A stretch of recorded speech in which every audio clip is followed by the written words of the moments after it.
Capítulo 8, Livro de Números. Quando nós falamos do livro de Números, lembramos de relato a respeito de censo, mas o livro de Números é um relato histórico do povo de Israel e nos ensina mais a respeito de Deus.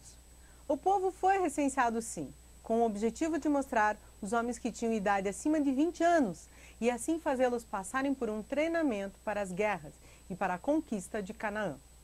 A tribo de Levi foi excluída deste censo, por ser uma tribo separada para cuidar exclusivamente do tabernáculo.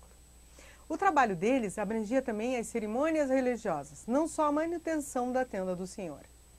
Os levitas também tinham que proteger a tenda do encontro dos invasores. Então, ou seja, os não levitas para evitar que esses se expusessem à ira divina. E as famílias dos levitas tinham tarefas a serem executadas no tabernáculo. Esse trabalho iniciava-se aos 25 anos, como aprendizes, e aos 30 eles se tornavam um encarregado oficial do serviço no tabernáculo. E isso envolvia a santificação do povo. O povo tinha que ser separado das contaminações, qualquer tipo. O povo de Deus precisa aprender que nada que impeça a adoração ou serviço deve existir onde Deus habita. Uma das coisas que foi introduzida foi o voto de Nazireu. Quando pensamos em voto de Nazireu, nós temos que entender primeiro o que significa a palavra Nazireu, que significa separar. O voto de Nazireu era extremamente severo, mais que os votos sobre os quais os sacerdotes serviam. Era uma das prescrições exclusivas de Deus para o povo. O Nazireu, ele tinha de se privar de tudo o que vinha da videira, tudo que a videira produzisse, a uva e o vinho, e até da semente ou das cascas dessas uvas verdes ou das gavinhas.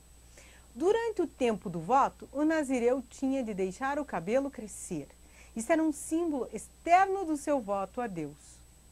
Mas precisamos prestar atenção no livro de Números. Existe algo importante, que é a bênção sacerdotal.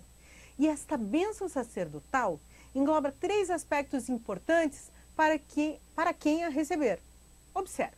Primeiro, a consagração de uma vida separada traz a bênção da proteção de Deus. Segundo, o pavor de Deus é mostrado pela graça, sem medo, mas pela graça.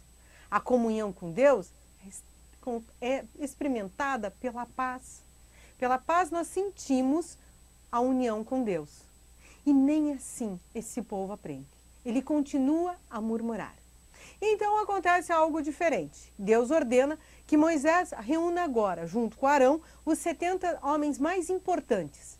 Por que ele faz isso? Porque o povo começou a murmurar novamente a respeito de comida. Falam que sente falta da comida do Egito. As lembranças da alimentação do Egito, que envolvia peixe, pepinos, melões, alhos silvestres, cebolas e alhos comuns, os quais tinham em abundância no Egito, não foram levados em conta o sofrimento, mas sim a falta da comida.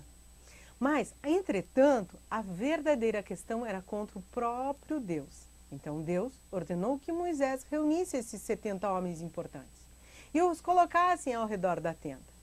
E Deus mandou um vento que trouxe as codornizes ao arraial, porque eles sentiam falta da carne. E essas codornizes voavam cerca de 90 centímetros do solo, de modo que foi fácil ao povo derrubá-las e matá-las.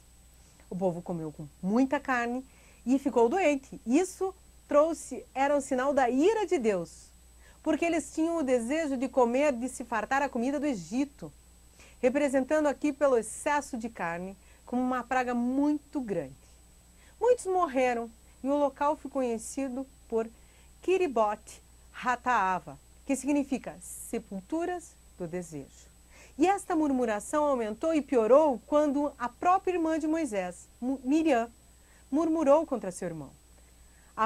Eles simplesmente estavam discutindo se Moisés era um homem que ouvia Deus.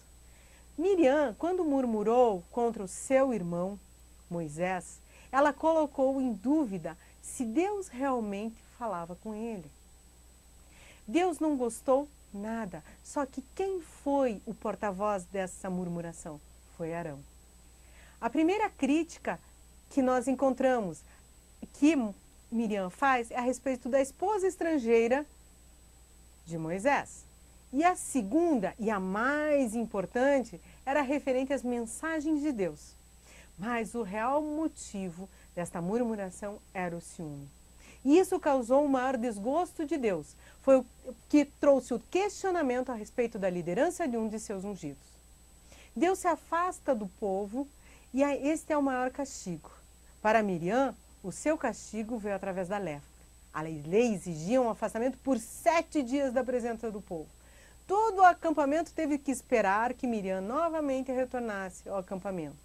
Punida e humilhada, mas totalmente limpa, Miriam só foi mencionada novamente na palavra de Deus quando morreu em Cádiz.